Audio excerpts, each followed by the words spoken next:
Saturday, March 30th, and you're looking at a live view of our Falcon 9 rocket awaiting its 5:52 p.m. Eastern Time launch from Launch Complex 39A at Kennedy Space Center in Florida. My name is Zachary Lupin, and I'm an avionics reliability engineer here at SpaceX, and I'm joining you from our headquarters in Hawthorne, California. Welcome to our live launch coverage of the Eutelsat 36D mission. Today's launch marks SpaceX's 30th mission of 2024 and the 325th overall mission to date. Today is also the 7-year anniversary of the first reflight of an orbital-class rocket. 7 years ago today, a Falcon 9 launched SES-10, marking the first time in aerospace history that an orbital-class first stage was successfully reused. And on that 7-year anniversary, we currently have Falcon rockets vertical on all 3 of our launch pads at Cape Canaveral and Vandenberg. Eutelsat 36D is the first of 3 Falcon launches scheduled to lift off from both the Space Coast and the West Coast today. Later today, Starlink will launch from our neighboring pad at Space Launch Complex 40, followed by a third launch at Pad 4 East at Vandenberg Space Force Base in California. Eutelsat is a GEO-LEO operator with a fleet of 35 geostationary satellites and an overall constellation of more than 600 satellites in low Earth orbit. Eutelsat's 36D is a geostationary or GEO satellite that will be positioned 36,000 kilometers above Earth. Eutelsat 36D will be replacing the Eutelsat 36B satellite and will provide video services to customers in both Africa and Eurasia. We'll have more to share about today's mission later on in the webcast. So at T-minus 9 minutes and 25 seconds, let's learn a bit more about the Falcon 9 supporting today's mission. Falcon 9 is a 2-stage rocket that is both designed and manufactured by SpaceX for the reliable and safe transport of people and payloads into Earth orbit and beyond. It is the first and currently the only orbital-class rocket capable of reflight. The entire vehicle stands at 229 feet tall, or about the height of a 21-story building. The bottom 2/3 of the vehicle is the first stage, which is also referred to as the booster. The booster accelerates the vehicle through the Earth's atmosphere and into space using 9 Merlin M1D engines, eventually separating from the rest of the rocket. Now, that number 9 in the name refers to those 9 Merlin engines that power Falcon 9's first stage, and those engines are named after the Merlin, which is a species of falcon. The photo you're seeing now are these 9 Merlin engines, just like the engines responsible for getting today's payload to orbital velocity. Now, not only is the first stage the largest part of the rocket, but it's also the portion of the rocket that we attempt to land for future reuse. And today's booster is flying for its 12th time today, having previously flown 6 Starlink missions, 4 separate satellite missions, and CRS-26. Today, we're planning to land on the drone ship Just Read the Instructions, which is currently stationed in the Atlantic Ocean. Now, to date, we've landed Falcon 9 272 times. Reusability is very important to us as it allows us to refly the most expensive parts of the rocket, which in turn drives down the cost of access to space. Above the first stage is the second stage, which has a single Merlin vacuum or MVAC engine that ignites after the first stage separates. And that second stage is what will carry the Eutelsat 36D payload into orbit. And located above the second stage is the payload fairing, which is the large barrel structure with the pointed nose at the top of the rocket. At 17 feet in diameter, the carbon composite fairing protects satellites on its way to orbit, and they get jettisoned approximately 3 minutes into flight. The fairing halves supporting today's mission are both flight proven, with one half flying for its 9th time and the other half flying for its 5th. And after separation from the second stage, both fairing halves will return to Earth and will be recovered by our recovery team. The Eutelsat 36D satellite is currently safely stowed within those fairings. Now, based on the Airbus Eurostar Neo platform, the all-electric Eutelsat 36D payload will bring enhancements to areas of coverage as well as performance improvements. Now, as that T-clock approaches 0, let's learn a bit more about this payload and its journey from Europe.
At T-minus 5 minutes and 10 seconds, Falcon 9 is currently tracking no issues and the payload is healthy.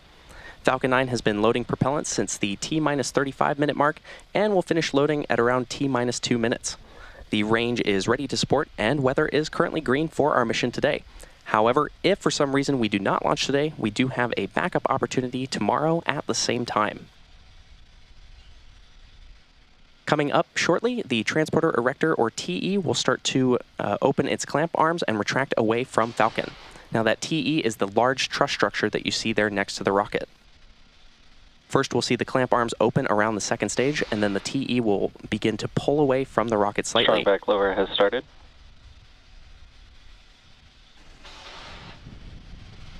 At T-minus 0, ground hydraulic systems will pull the TE even further away from Falcon 9 as it lifts off.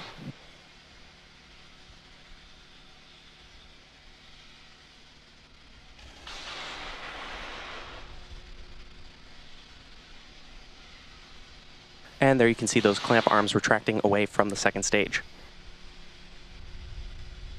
Now, the first stage is connected to a launch mount at the base of the TE, but the structure is hinged and will tract away from the vehicle in preparation for launch.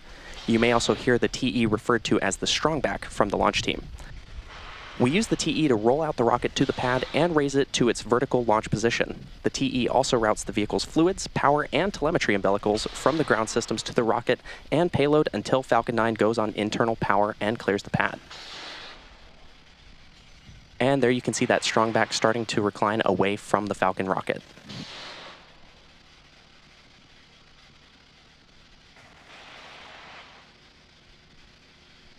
At this point in the countdown, both the first and second stages are nearly fully loaded with 1 million pounds of kerosene fuel and liquid oxygen.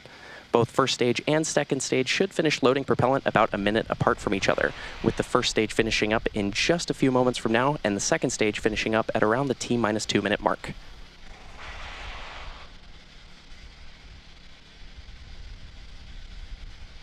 Stage 1 LOX close up. And there you heard that confirmation of LOX loading completion on the first stage. Now, the white clouds you see around the vehicle is the chilled gas above the LOX tank, which we vent overboard to maintain pressure in the tank as needed. And when that water comes out into the Florida air, the humid moist air condenses into clouds and water.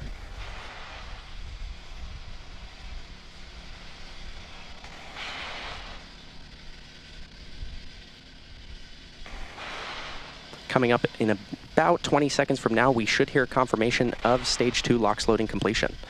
Now, at the T-minus 60-second mark, Falcon 9 will go into startup, and this means that the rocket's autonomous internal flight computers will have taken over the launch countdown. And then just inside of the T-minus 2-second mark, we'll light the Merlin 1D engines for liftoff.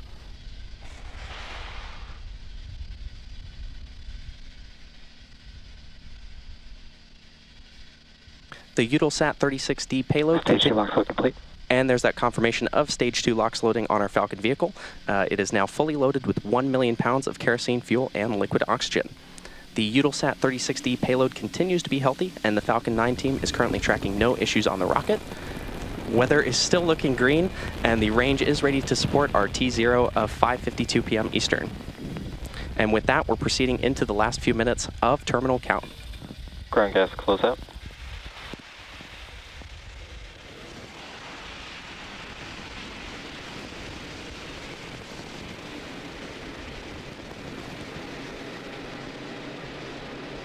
In just about 15 seconds, we should hear a confirmation that Falcon 9 is in startup.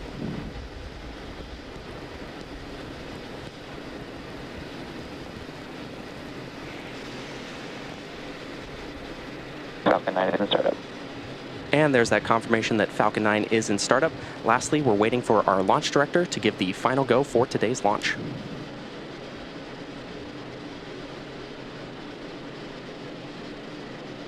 Go for launch. And there's the launch director's final go for launch. So we are set to launch the Eutelsat 36D payloads. Let's sit back and watch as Falcon takes the Eutelsat satellite to space. 30 seconds.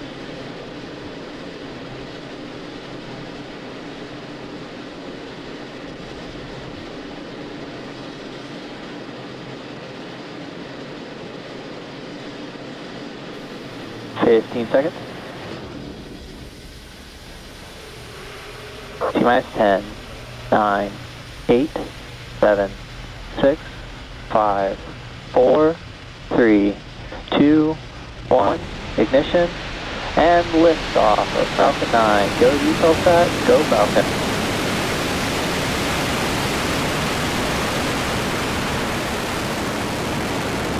Vehicle is pitching downrange.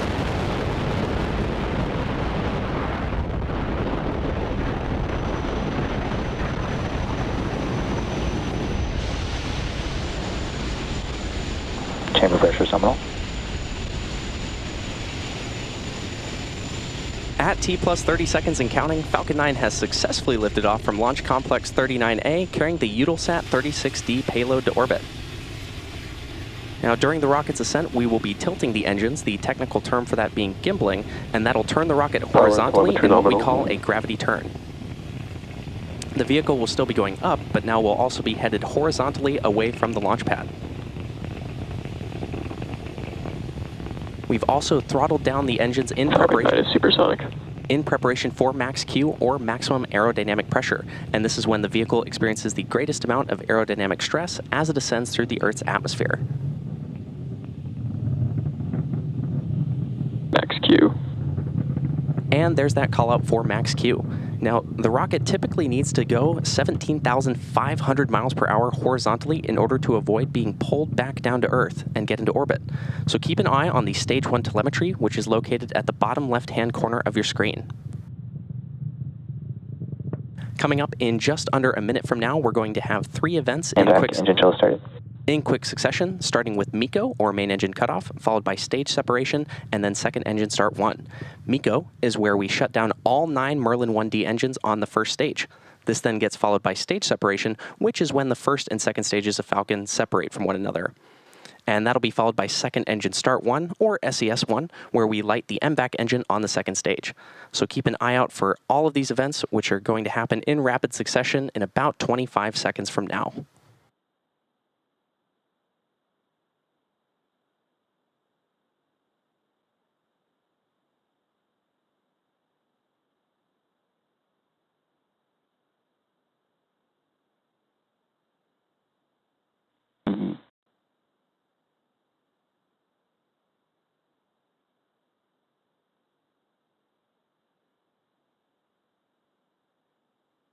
MECO. Stage separation confirmed.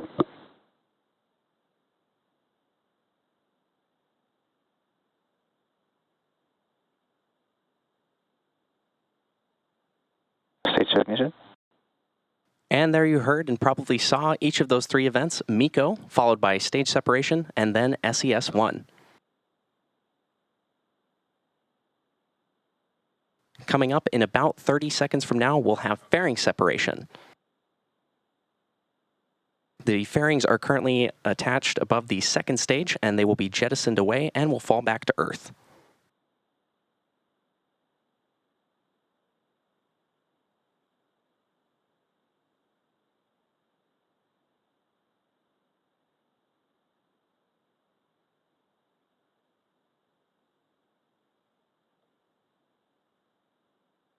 Fairing separation confirmed. And there's that confirmation of fairing separation from the second stage. As a reminder, we'll be attempting to retrieve these fairing halves today once they fall back to Earth with our recovery vessel, Bob.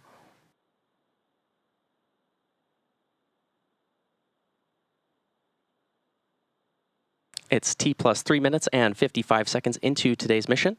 The next major event coming up will be at the T plus 65 minute mark, which you should be able to see on the left-hand side of your screen. And this will be the first stage entry burn. Now, to start that entry burn, we will be relighting 3 of the Merlin M1D engines, starting with the center engine, known as E9, followed shortly after by engines E1 and E5, which is similar to pumping the brakes to slow down the vehicle as it passes back into the Earth's atmosphere. We need to slow the booster down to reduce re-entry forces, which then helps us recover and reuse the first stage. Now, during that entry burn, Falcon 9 is decelerating by firing its Merlin engines, but we're also still moving really fast, and this causes the vehicle to fly through Merlin's exhaust gases, also known as the rocket's plume. And this deposits a layer of soot on the vehicle's surface. Now, that surface comes from the carbon-based fuel that Falcon 9 uses, and with each flight, the soot builds up a little more on the outside of the vehicle. And oftentimes prior to launch, you can actually see that soot on the first stage. Nominal trajectory. Good call out there of nominal trajectory. As a reminder, on the left-hand side of your screen is the Falcon 9 first stage, and on the right is the second stage, which is currently carrying the Eutelsat 36D payload to orbit.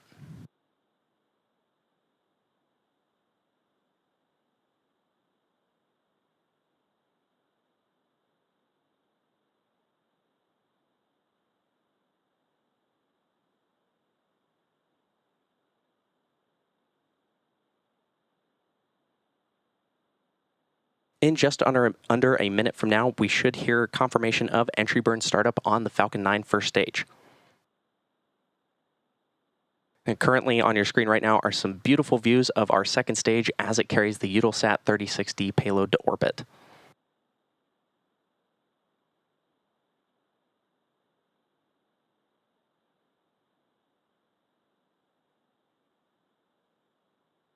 As a reminder, today's booster is flying for its 12th time today, having previously flown 6 Starlink missions, 4 separate customer satellite missions, and CRS-26.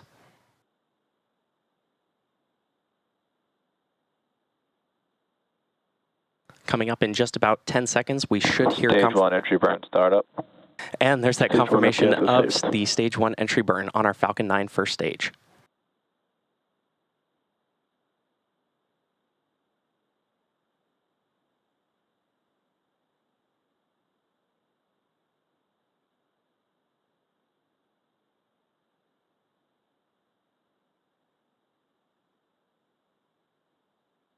Stage 1 entry burn shutdown. And there's confirmation of completion of the Stage 1 entry burn for our Falcon 9 booster, which is on the left-hand side of your screen. Now, reusability is key to lowering the cost of spaceflight, which enables more investments in critical... Nominal trajectory. And there's that call-out of nominal trajectory. Reusability is key to lowering the cost of spaceflight, which enables more investments in critical scientific research. And the Falcon 9 first stage that is supporting today's mission performed this entry burn for its 12th time. The Merlins on the first stage are optimized for sea level, and these achieve 190,000 pounds of thrust each during ascent and descent. And at liftoff, Falcon 9's first stage has thrust greater than 5 747 airplanes at full power. Now on the second stage, the 1 MVAC engine with a much wider nozzle is optimized to 220,000... Second stage in terminal guidance. Good call out there. The MVAC engine... Stage 1 transonic. And there's a call out that Stage 1 is transonic.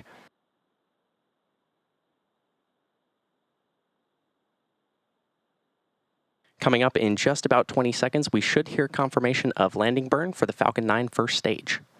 Stage 2 FTS is saved.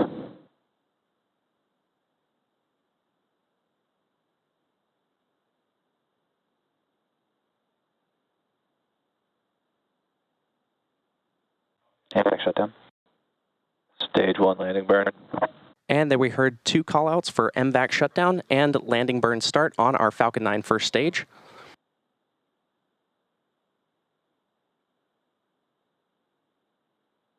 Nominal parking orbit.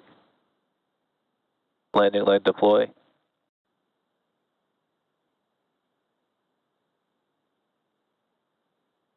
And there we had amazing views of our Falcon 9 first stage. Stage 1 landing confirmed. As it landed on our drone ship, just read the instructions in the Atlantic Ocean. This landing marks SpaceX's 289th recovery of an orbital-class rocket, including first-stage landings for Falcon 9 and Falcon Heavy. We also heard confirmation of nominal orbital insertion. Now, we still have one more burn of our second-stage engine before we're ready to deploy Eutelsat 36D today. In a moment, we'll be going into coast, and we'll see you back here at the T plus 26-minute mark for the relight of our MVAC engine. So until then, sit back and enjoy the space jams.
Welcome back to our live launch coverage of the Eutelsat 36D mission. We are currently awaiting the relight of our second stage MVAC engine coming up in about 30 seconds from now. This burn, called SES-2 or Second Engine Start 2, will last for just over a minute. Now, just to recap, we've had a very successful mission so far. Falcon 9 successfully lifted off from Launch Complex 39A at 5:52 p.m. Eastern, carrying the Eutelsat 36D payload. Stage separation occurred about 2.5 minutes into flight and was followed by the successful landing of Falcon 9's first stage on the drone ship. Just read the instructions. Then at about the T+8 minute mark, we had a successful second engine cutoff, or SECO-1, and that was followed by confirmation of good orbital insertion. MVAC startup. And there's that confirmation of MVAC startup, or Second Engine Start 2, on our Falcon 9 second stage. As a reminder, this burn is set to last for just over a minute.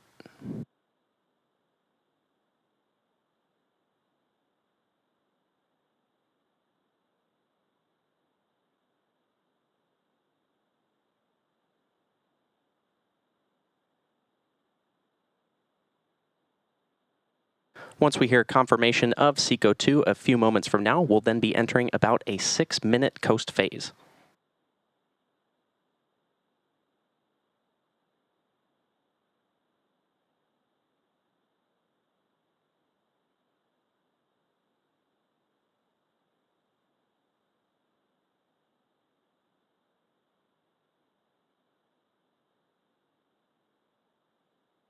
MVAC shutdown. And there's confirmation of MVAC shutdown on our second stage. We're now just waiting for confirmation of good orbit.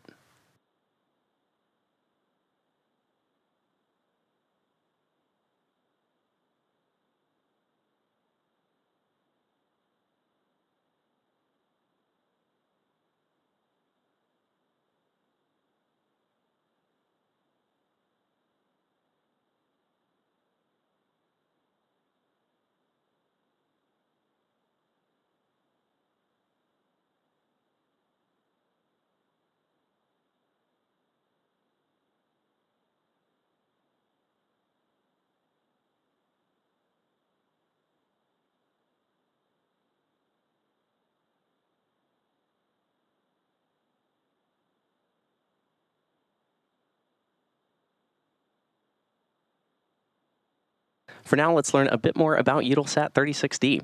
This satellite is currently on its way to an orbital inclination of 36 degrees east and will eventually reach an altitude of 36,000 kilometers above the Earth's surface.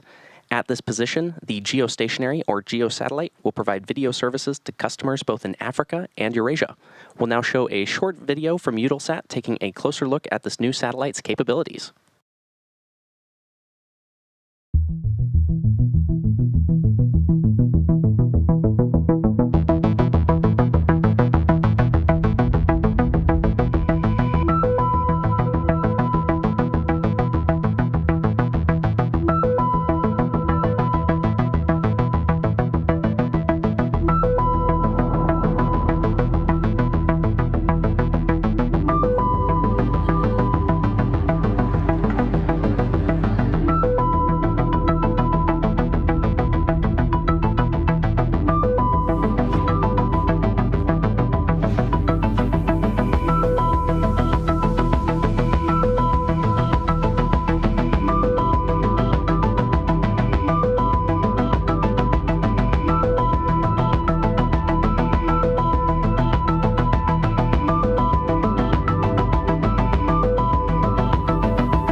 We're now awaiting payload deploy of Eutelsat 36D from Falcon 9's second stage, set to happen at the T+34 minute mark.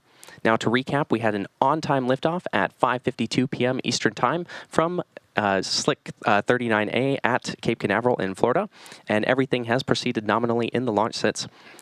Stage separation occurred at about the 2.5-minute mark into flight, and that was then followed by the Falcon 9 booster successfully relighting its engines for entry and then touching down on our drone ship just to read the instructions in the Atlantic Ocean. This was the booster's 12th mission and landing, having previously supported 6 Starlink missions, CRS-26, and 4 additional satellite missions dating back to fall of 2022. At about the T+8 minute mark, we had a successful second engine cutoff, or SECO-1, and that was followed by confirmation of good orbital insertion. And that was the first of two burns of the second stage engine, and that second burn was completed just a few minutes ago. The vehicle is now coasting with the payload attached, and we're just a couple of minutes away from spacecraft separation.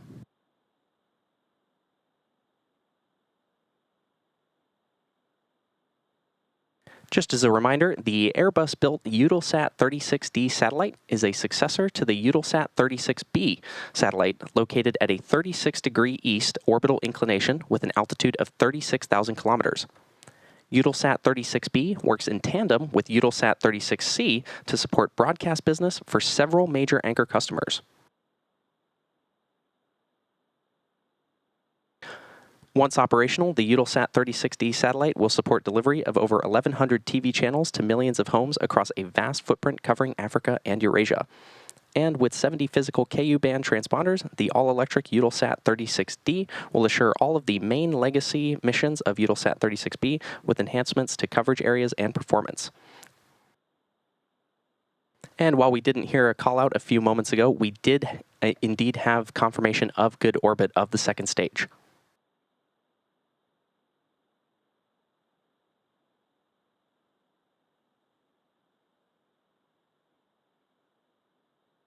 We're currently about 50 seconds away from payload deploy of the Eutelsat 36D satellite from our second stage.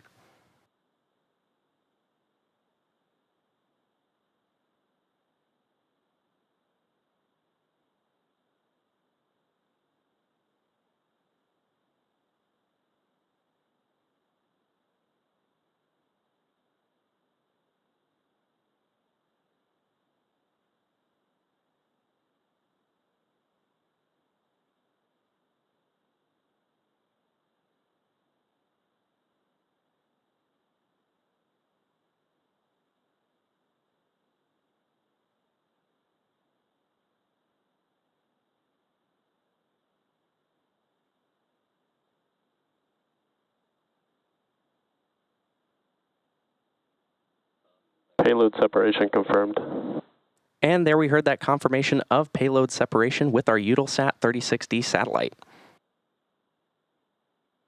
All of us here at SpaceX want to thank our customer Eutelsat for entrusting us with today's mission. Eutelsat is the first launch of today's triple header. Today we have back-to-back launches from all 3 launch pads in Florida and California. In about 2.5 hours, Falcon 9 is targeting liftoff from Pad 40 in Florida, and later tonight, another Falcon 9 is set to launch at Pad 4 East here in California. We want to thank the Range and Federal Aviation Administration for supporting today's efforts across all of our launches. And that'll conclude our webcast coverage of SpaceX's 30th launch of 2024 and 325th overall mission to date. However, if you're interested in more launch coverage, be sure to check spacex.com/launches for the most up-to-date information. Thanks for tuning in, and we'll see you again soon.